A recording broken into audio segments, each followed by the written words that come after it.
बात रखी। तो जनरली मैं जहां भी एक सरदार को देख लूं ये छंद निवेदित करती हूँ, क्योंकि सरदारों पर जोक तो सभी ने बनाए हैं और हास्य व्यंग भी आप खुद भी करते हैं, कई लोग करते हैं, लेकिन देश की आजादी में उनके योगदान को भुलाया नहीं जा सकता। तो ये छंद मैं पढ़ती हूँ और उसके बाद क्योंकि मेरे अपना स्थान जहाँ चाहेंगे पंकज भैया छंद सुनिएगा कि पगड़ी की शान को उछालते हैं जो भी लोग, उन्हें इस बात का भी ध्यान होना चाहिए। पगड़ी की शान को उछालते हैं जो भी लोग, उन्हें इस बात का भी ध्यान होना चाहिए। पगड़ी ने देश का बढ़ाया सदम माने यहाँ, इस बात का भी उन्हें ज्ञान होना चाहिए। जिंदा चुने दीवारों में मातृभूमि के जो लिए, ऐसे बालकों पे तुम्हें मान होना चाहिए। हंसना हंसाना छोड़ पग वाले मस्तक पे, हर देशवासी को गुमान होना चाहिए। हर देशवासी को गुमान होना चाहिए। कमला जी ने अपनी बात रखी और जो बात उन्होंने जहाँ तक की, मैं भी अगले पक्ष को या अगले कवि को बुलाने के पहले बात को बढ़ाती हूँ। भंवर न हो फंसी नैया तो उसको पार कर देंगे, जो रूठेंगे तो दुनिया में वो हाहाकार कर देंगे। जो निश्चल मन से मांगोगे तो निश्चित मिल ही जाएगा। वो महादेव है, हर स्वप्न को साकार कर देंगे। वो महादेव है, हर स्वप्न को साकार कर देंगे। तो महादेव की इस खूबसूरत नगरी में हम सब आज पधारे हैं, तो हम सभी को सुनकर ही जाएं ताकि इस अनुष्ठान में हमारी हाजिरी जरूर लगे। और अगले कवि को बुलाने के लिए मैं सिर्फ ये 4 पंक्तियां कहूंगी कि कवि की कलम, ये बातचीत हमारी बात में भी हो सकती है, तो आग्रह है, क्योंकि अगर आप पढ़े और कोई बात करे तो अच्छा नहीं लगता। अच्छा क्या लगता है, चलिए इस बात से मैं बात करती हूँ कि मित्रों के संग चाय की प्याली अच्छी लगती है। मित्रों के संग चाय की प्याली अच्छी लगती है, बात सुने ऐसी घरवाली अच्छी लगती है, और हम दिल के जज्बातों में गीत सुनाते हैं, लेकिन उन गीतों पर बजती ताली अच्छी लगती है। तो आप सभी को आकर हर किसी के लिए तालियां जरूर बजानी चाहिए। और हमारे बीच में एक ऐसी शख्सियत भी है जिन्होंने अपना एक काव्य संग्रह भी लिखा है, एहसासों का समंदर। तो मैं आवाज दूंगी आदरणीय अर्चना भटनागर जी को कि वे आए और एहसासों के समंदर में हमें भी जरा गोते की। अर्चना जी स्वागत है। देखिए, कवि को हिम्मत कभी नहीं हारनी चाहिए, उसे लगना चाहिए कि वो बोल रहा है, सामने वाला बहरा भी है तो कोई बात नहीं, अपने ऊपर विश्वास होना चाहिए। क्योंकि ट्रेन में कोई पूछे आप कौन कवि, तो वो कह देता हम बहरे, तो इसका मतलब ये थोड़ी कि हमारी कलम लिखना छोड़ देगी। कभी वायु के वेग सा ला सकता है बदलाव, जो हाथ उठा ले लेखनी और हो कविता का चार। तो अगले कवि को आवाज दूंगी, आशा से हमारे बीच पधारे हैं कवि कैलाश शर्मा जी। स्वागत है कैलाश। सूरत बातें कैलाश जी में, और आखिरी के बंद से 2 पंक्ति अपने गीत की याद आई। हालांकि पंकज भी हमने कहा था गाय की बात थी, तो गीत पूरा है, लेकिन मैं 2 पंक्तियों से उस बात को जोड़ूंगी कि गौ माता को पशु जो समझे है उन पर धिक्कार। गौ माता को पशु जो समझे है उन पर धिक्कार। गाय हमारी माता है, दिल से कर लो स्वीकार। हमारी गैया मैया, हमारी गैया मैया। और वाकई में गाय तो हमारी माता है, उनसे पशु कहकर हमें अपने आप को शर्मिंदा नहीं करना चाहिए। बहरहाल अगले क्रम में मैं बुलाना चाहूंगी बिना किसी देरी के हमारे जो अगले कवि हैं, कवि पवन जोशी जी को, जो कि महू से हमारे बीच पधारे हैं। स्वागत है। से अपनी बात तक पहुंचाई और अब बिना किसी देरी के मैं आवाज देती हूँ अगले कवि को।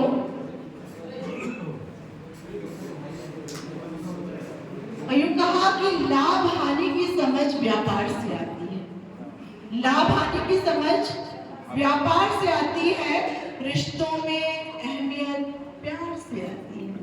लाभ हानि की समझ व्यापार से आती है, रिश्तों में अहमियत प्यार से आती है, और फूलों के बीच रहने से कुछ नहीं होता, फूलों के बीच रहने से कुछ नहीं होता, खुशबू तो इंसान के किरदार से आती है। और महकते हुए किरदार के लोग जो मंच पे हैं उतने ही मंच के सामने हैं।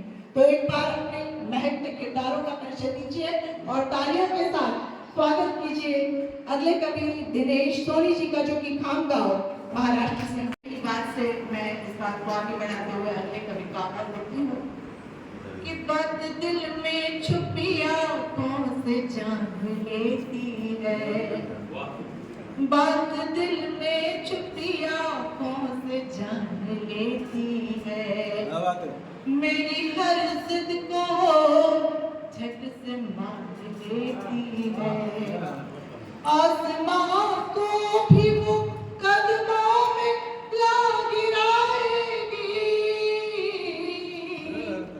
आसमां को भी वो कदमों में ला गिराएगी, मगर बात कोई मन में ठान लेती है, मगर बात कोई मन में ठान लेती है।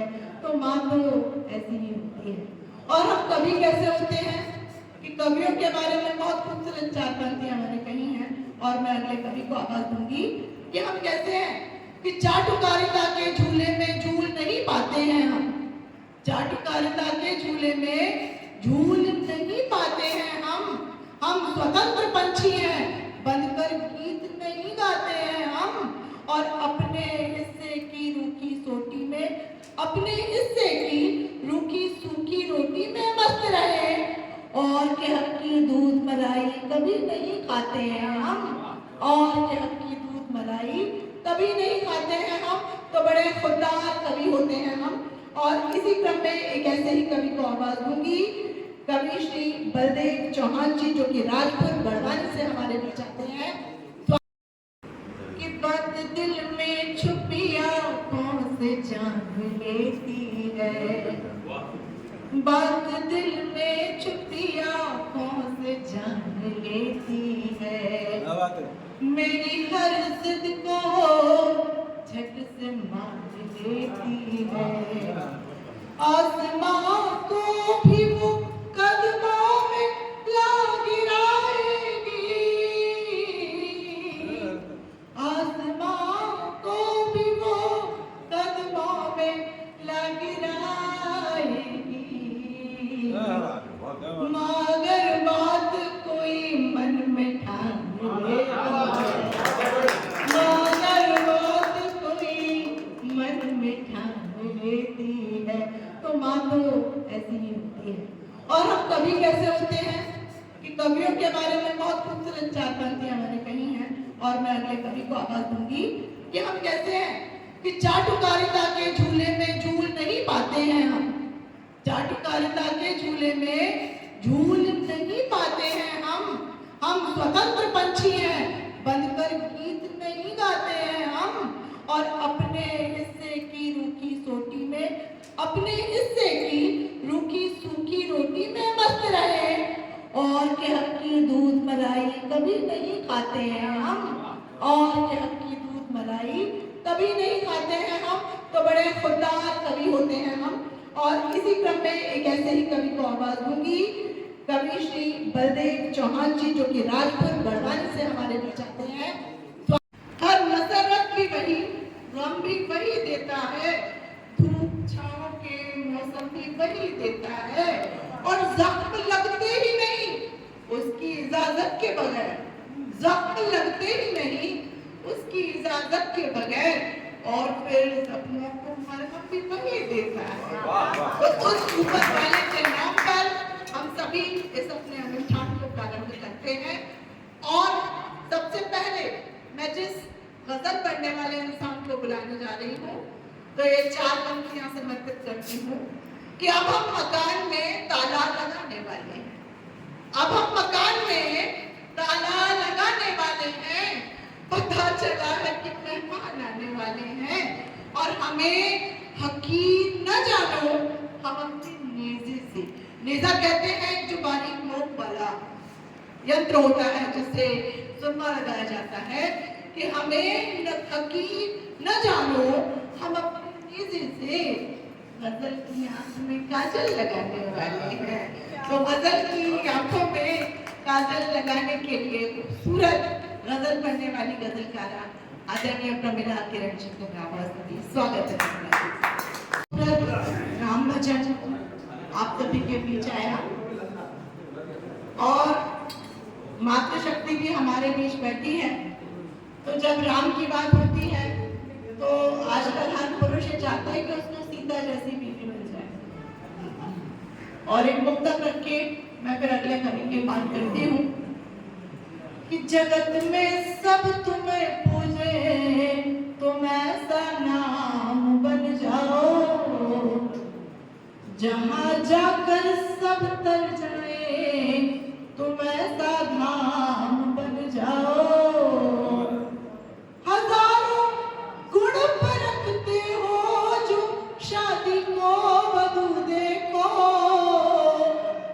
अगर तुम चाहते सीता तो पहले राम बन जाओ, अगर तुम चाहते सीता तो पहले राम बन जाओ।